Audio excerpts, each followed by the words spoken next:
Man, this is just full of it. No, I mean it's full of paintbrush marks. That was like that first coat that we put on, and, and it's not. They didn't get covered by the texture coat. Oh, I see. Okay, I got you. Practical demonstration will be fun. What were you gonna say?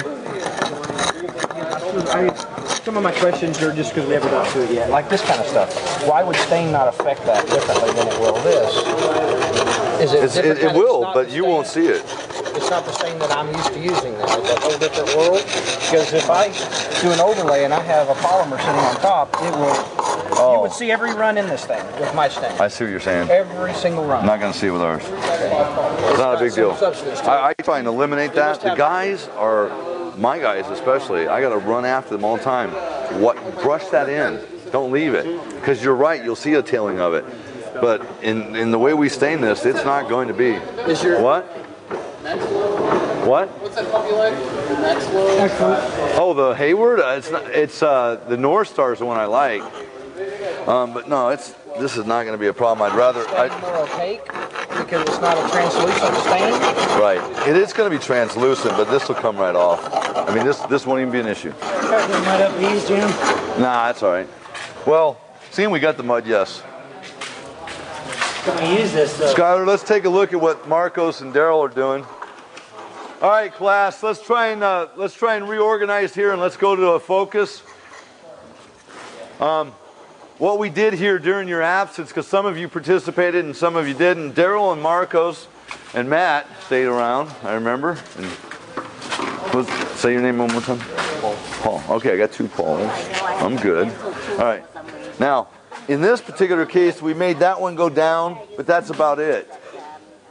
Now, better would have been maybe one here, one right about here maybe, and one maybe dead in the corner. In other words, not a continued pattern break there, like a castle wall or whatever.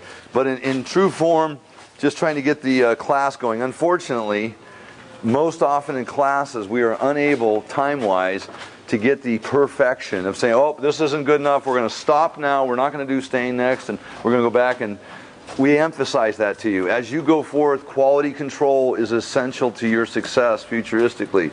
And you want to make sure that you do have that outcome. Like I said, in the case of Cliff Rocks, God has made it. We just happen to build the house over here next to it. In this case, a masonry contractor has laid this up one at a time professionally.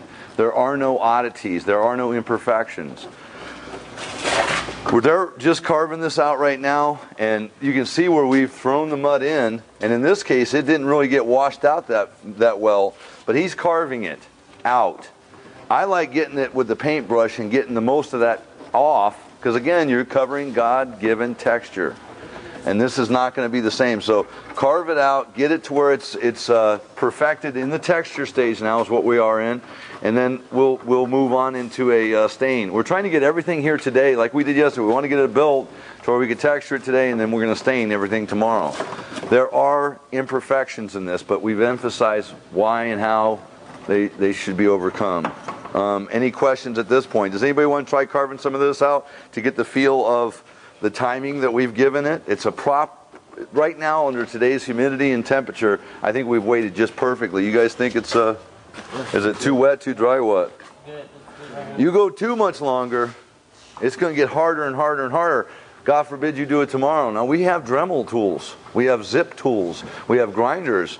We're not perfect. I'll tell you what, you go leave the job site and you guys are there, and for some reason, maybe one of them cuts his arm or something. The other 2 take him and put him in the car, and they leave the job. Who knows what's going to happen. That doesn't mean you can't fix it.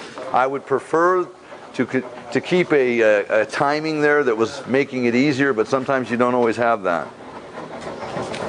But in all cases, I know that we still have a good horizontal line there, but I think the seams, this one here is dry almost. Where is it? Oh, it's almost dry. When that's dry, you're not going to notice it. It hasn't even been carved out yet. That's disappeared right now, but it's not perfected. All she did was brush it. Yeah. So it's not hard to remedy the illusionary aspects of the teeth, if you want to call them that. Any questions, or does anybody want to play some of this? Yeah, question. Once somebody's been doing this for a while, on average, how much follow-on time once it's hung does it take to people spend doing this to get it right? You know, each one of us is a little different. Go back to when I was standing across the street and I was critiquing that job. It took me a lot longer then than it does now, because I don't, not that I slot my work together, but I understand the production. Right. Skylar paints faster than I do. I take forever, he takes quick. We're each different, but as far as all you gotta do is finish the grout, segment your horizontal line, and then basically stain it. Yeah. So you're probably looking at, for like your house, your chimney, how long did it take you to stain? I did after work one day. Maybe an hour or two. You know, you're not looking, I think you'll spend equal amount of time that you hung the panels. Yeah. So from a time estimation, when you got a job like this, it's days. Yeah. But you're not full days because you got to let dry times. Yeah, well, what I'm talking about is for the follow-on. For the first stage, the hanging's real quick. Right. Then how much time do people spend typically coming back and doing this? About the same time it took to hang. A good indicator, I did the river rock at my house. Not interlocking. No, not interlocking like this. And then I spent a Saturday doing all the mudding, and when I got done with the mudding, I was ready to, because it was a hot day, I turned around and did all the texturing on the same day. So it was just myself, you know. So somebody that's good at that, kind of, it's pretty quick. Yeah. You get the hang of that for the first panel. It's a lot more work.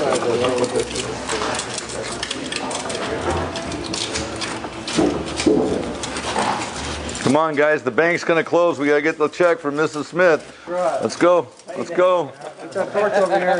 Try that shit up. Hey, you want to check today or tomorrow? No, honestly, guys, and setting all funny aside, there is that struggle between I'm an artist and you'll be starving, and I'm not licensing you to be a slop maker either, but you've got that fine line where you've got to get production that's credible enough to pass the scrutiny of most all that look at it, but yet you're still making money doing it. There was a teacher who did an experiment in the pottery class. His first day of the pottery class, he split the kids up into half and half. One half of this class was to produce the nicest piece of pottery they could do.